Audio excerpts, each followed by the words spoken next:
to show you how to stitch in the ditch, which is a form of quilting your quilt. I've got this little sandwich here with some pieced fabrics. I'm using the top stitch foot, and almost every machine has one. And it's got this little blade in the middle there, you can see.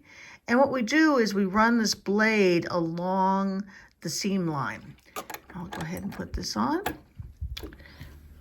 Fix my threads, bring them to the back. I like to start near the middle, and we drop our presser foot down. There's a little thread there. Let me get that out of there. Presser foot down right in that seam line. So you can see it right there. And then all we do is make sure your needle is centered and follow that seam line and stitch. Now I'm using a light gray thread here. If I was not showing you how to do this, I would probably use a teal thread, which would hide a little bit better. And the secret is just trying to keep that blade right in your seam line perfectly.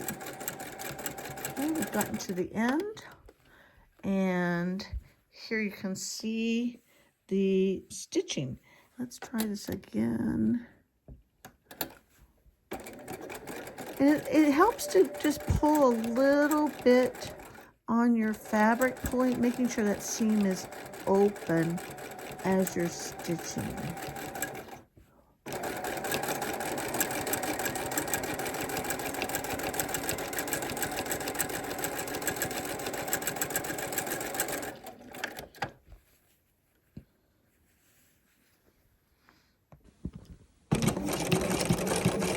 Now I've changed my thread to one that matches, and you'll see it looks a lot nicer than using a thread that doesn't match. Again, we'll line up that blade right in the seam, just trying to open that seam just a little bit and make sure that the blade stays in that seam line.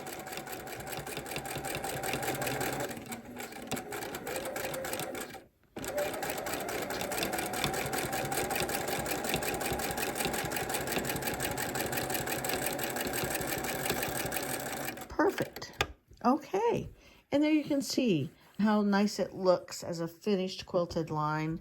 You bring it a little bit closer when the thread is matching, and here is with a light gray, almost white thread, which really shows, but you can tell it doesn't show when it's a matching thread. That's how to stitch in the ditch.